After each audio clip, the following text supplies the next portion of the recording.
This is The Kitchen Knight. It's an Arthurian tale, and it's retold by Margaret Hodges and illustrated by Trina Schart-Hyman.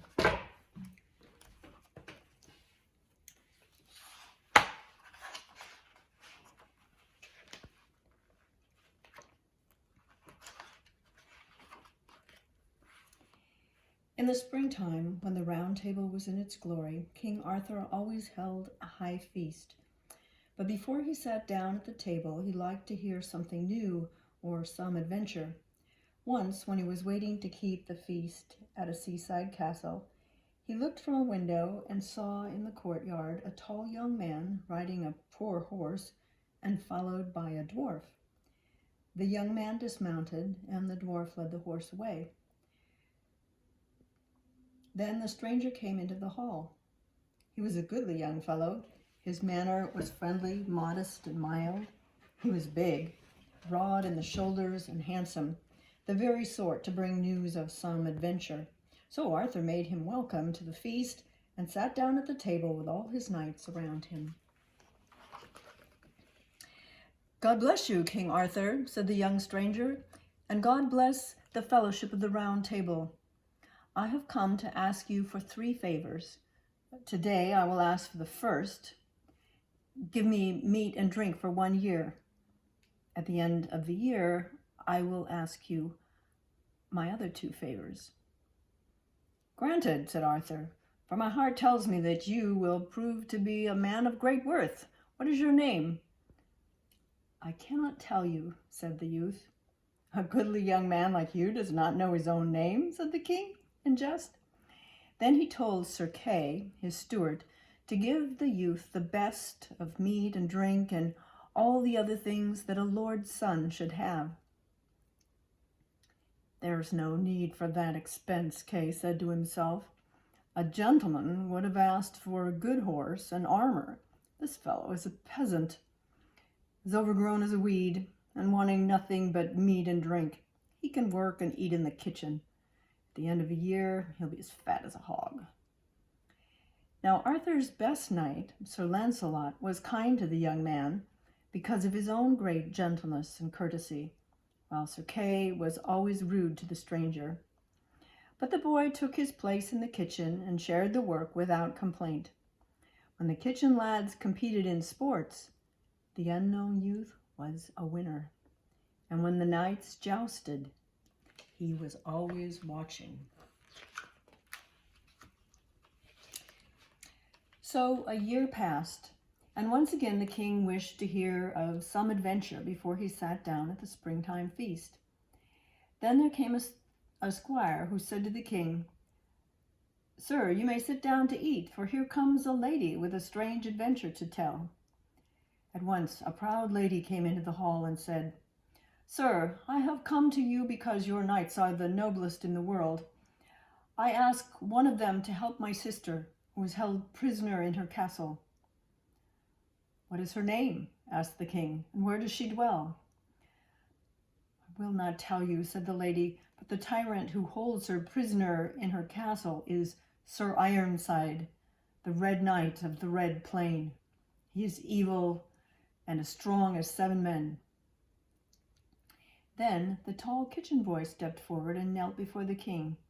"Sir," he said, "I have been for 12 months in your kitchen and have had my meat and drink as you promised. Now I will ask my last favors. Let me have this adventure, and let Sir Lancelot ride after me. If I win my spurs, let him make me a knight." The king was well pleased. "All this shall be done," he said. But the lady cried, "For shame! Must I have a kitchen boy for my champion?" And she took her horse and rode off. Then there came into the courtyard the same dwarf who had arrived with the stranger a year before. He was leading a fine horse, which carried on its back a breastplate and sword. The kitchen boy took the sword and armor and mounted the horse. Then he asked Sir Lancelot to follow, and without shield or lance rode after the lady. The dwarf rode behind. Sir Kay rode after them and ordered them to stop, for he thought the kitchen boy unworthy to be the champion of so proud a lady. The boy rode on. Sir Kay called angrily, "Fellow, do you not know my voice?" The boy turned his voice and answered, "I know you for the most ill-mannered knight of King Arthur's court." Kay put his spear in his saddle rest and rode straight against him, and the kitchen boy came fast upon Kay with his sword in hand. He thrust Kay's spear aside and struck such a blow that Kay fell from his horse and lay stunned on the ground. Then the kitchen boy took Sir Kay's spear and his shield. He put the dwarf on Kay's horse, mounted his own, and rode after the lady. Sir Lancelot had seen the whole adventure. When he and his squires caught up with the youth, he said, "You fought well, more like a giant than a man." "Sir, do you think I shall some day be worthy of knighthood?" asked the kitchen boy. "You are worthy this day," said Lancelot. "I will knight you here and now. But first, tell me your name and family." "I am Gareth of Orkney, from the islands far to the north, and I'm nephew to the king," said the young man. "But the king must not know until I have truly won my spurs." Then Lancelot dubbed Gareth a knight and returned to Arthur's court, while his squires had to carry Sir Kay on a shield. Sir Gareth rode on and overtook the proud lady. "Is it you again?" she said. "You smell of the kitchen, and your clothes are foul with the kitchen grease under your armor. Do you think I like you better for wounding that knight? You did not fight fairly. Go away, you lubber, you turner of spits and washer of ladles." "Madam," said Gareth, "say what you will. I shall fight any knight who bars your way. I will follow this adventure to the end, or die in the attempt." "You would not face the Red Knight of the Red Plain for all the soup in the kitchen," she said. "I will try," he said. At the day's end they came to a castle where a knight offered them good cheer and set a table for them. But the lady said, "This kitchen boy is more fit for pig sticking than for sitting with a lady of high degree." The knight of the castle was ashamed at her words. He took Gareth to another table and ate there with him, leaving the proud lady to sit by herself. The next day, Gareth rode on with her, and she never gave him a civil word. Then they came to a black field and saw a black hawthorn tree with a black banner and a black shield hanging on it. Beside the tree hung a great black horse covered with trappings of black silk, and on the horse sat a knight in black armor, barring the way. "Lady," he said, "have you brought this knight to be your champion against me?" "No," she said, "he is only a kitchen boy, and I would gladly be rid of him." "Then I shall take his horse and his armor from him," said the knight in black armor. "It would be a shame to do more harm than that to a kitchen boy." "I am about to cross your field," said Gareth. "Let's see if you can take my horse and armor." Then they rode against each other and came together with a sound like thunder. The knight in black armor smote Gareth with many strikes and hurt him full sore, but Gareth fought back and brought him to the ground. He won the black horse and the black armor and rode after the lady. "Away, kitchen boy," she said, "out of the wind. The smell of your clothes offends me. Alas, that such a knave as you should fell so goodly a knight, and all by luck. But the Red Knight will kill you. Away, flee while you can." "Lady," said Gareth, "you are not courteous to speak as you do to me as you do. Always you say I should be beaten by the knights that we meet, but for all that, they lie in the dust." Then they came to a meadow, all new mown and full of blue pavilions. The lady said, A noble knight comes in fair weather with 500 knights to joust in this meadow. You'd better flee before he sets upon you with all his knights." "If he is noble, he will not set upon me with 500 knights," said Gareth. "And if they come one at a time, I will face them as long as I live." Then the lady was ashamed and said, "I pray you, save yourself while you can. You and your horse have fought hard and long, and you will have the hardest fight of all when we come to my sister's castle." Gareth answered, "Be that as it may, I shall deal with this knight now, and we shall come to your sister's castle while it is still daylight." "What manner of man are you?" said the lady. "Never did a woman treat a knight so shamefully as I have you, and you've always answered me courteously. Only a man of noble blood would do so." He answered, "I am Gareth, the king's nephew. I ate my meat in his kitchen so that I might know who are my true friends. And I never minded your words, for the more you angered me, the better I fought." "Alas," she said, "forgive me." "With all my heart," said Gareth. "And now that we are friends, I think there's no knight living but I am strong enough to face him." Then the knight of the blue pavilions, clad all in blue armor, came against Gareth, and Gareth rode against him with such force that their spears broke in pieces and their horses fell to the earth. But the two knights sprang to their feet and drew their swords and gave many great strokes until their shields and their armor were hewn to bits. At last Sir Gareth gave such a blow that the blue knight begged for mercy, saying, "I and my 500 knights shall always be at your command." Then he made Gareth and the lady welcome in his own pavilion, and Sir Gareth told him how he was going to fight with the Red Knight of the Red Plain to relieve the fair lady's sister. The Blue Knight answered, "The Red Knight of the Red Plain is the most fearsome and perilous knight now living." And he asked the lady, "Is not your sister Lynette, who is besieged by the Red Knight?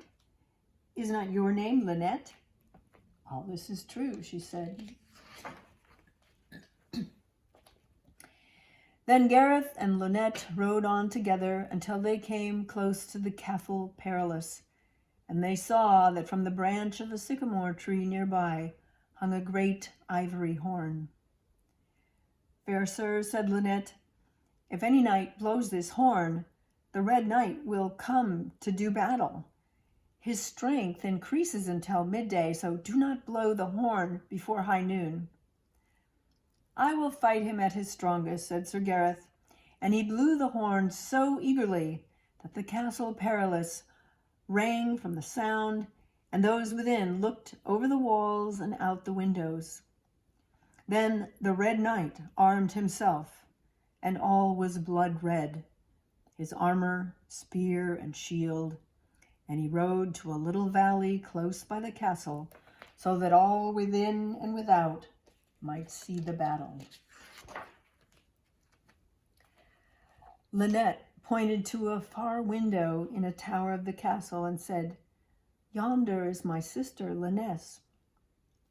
Sir Gareth said, "Even from afar she seems a fair lady. I will gladly do battle for her." Then he raised his hand to her, and in her far window the lady raised her hand to him. But the Red Knight called to Sir Gareth, "Look not at her, but at me. She's my lady, and I've fought many battles for her." "I think it is a waste of labor," said Gareth. "To love one who does not love you is great folly. I will rescue her or die in the attempt." "Talk no more to me," said the Red Knight. "Make yourself ready." Then they put their spears in their rests and came together with all the might they had. They smote each other with such force that both knights fell to the ground, and all within the castle thought their necks had been broken. But they rose and put their shields before them and ran together like two fierce lions. They battled till it was past noon. Again and again they came face to face, locked in struggle. And now and again they unlaced their helmets and sat down to rest. And when Gareth's helmet was off, he looked at the distant window, and the faraway face of the Lady Lyonesse made his heart light and joyful. At last, the Red Knight smote Gareth such a blow that Gareth lost his sword and fell to the ground. Then Lynette cried out, "Sir Gareth, what has become of your courage? My sister is watching you."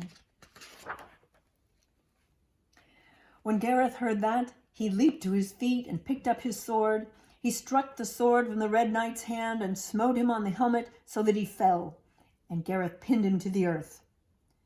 Then the Red Knight asked for mercy, and many of his noble knights came to Sir Gareth and begged him to spare the life of the Red Knight, for they said, "His death will not help you, and his misdeeds cannot be undone. Therefore let him right the wrongs that he has done, and we will all be your men." "Fair lord," said Gareth, "I will release him, but let him yield himself to the lady of the castle." "This I will do," said the Red Knight, and he went to the castle to ask forgiveness of the Lady Lyonesse. She received him kindly, but when Gareth went to the castle, she sent a message to the gateway saying, "Go your way, Sir Knight, until I know more of you." Then secretly she sent a knight to follow Gareth and to capture the dwarf so she could question him. Sir Gareth rode away with his dwarf sorrowfully. He rode here and there and knew not where they rode until it was dark night. Then, weary and sick at heart for love of the faraway lady, he gave his horse into the care of the dwarf and lay down to rest with his head on his shield. And while Sir Gareth slept, the knight sent by the lady came softly behind the dwarf. He picked him up and rode away with him as fast as ever he might. But the dwarf cried out to Sir Gareth for help, and Sir Gareth awoke and followed him through marsh and moor until he lost sight of them. Many times his horse and he plunged over their heads in deep mire, for he did not know his way. And while Gareth was in such danger, the dwarf was telling the Lady Lyonesse that her unknown champion was Sir Gareth of Orkney, nephew of King Arthur. When at last Gareth found the castle again, he was angry, and he drew his sword, shouting to the guards that they must give back his dwarf. The Lady Lyonesse said, "I would speak with Sir Gareth, but he must not know who I am." Then the drawbridge was let down, and the gate was opened, and when Sir Gareth rode in, his dwarf came to take his horse. "Oh, little fellow," said Sir Gareth, "I have been in much danger for your sake." He washed, and the dwarf brought him clothing fit for a knight to wear. And when Gareth went into the great hall, he saw the Lady Lyonesse disguised as a strange princess. They exchanged many fair words and kind looks, and Gareth thought, "Would to God the faraway lady in the tower might prove to be as fair as this lady." They danced together, and the Lady Lyonesse said to herself, "Now I know that I would rather Sir Gareth were mine than any king or prince in this world. And if I may not have him as my husband, I will have none. He is my first love, and he shall be my last." And she told him that she was the same lady that he had done battle for, and the one who had caused his dwarf to be stolen away, to know certainly who you were. Then into the dance came Lynette, who had ridden with him so many perilous paths. And Sir Gareth took the Lady Lyonesse by one hand and Lynette by the other, and he was more glad than ever before. Thus ends the tale of Sir Gareth of Orkney.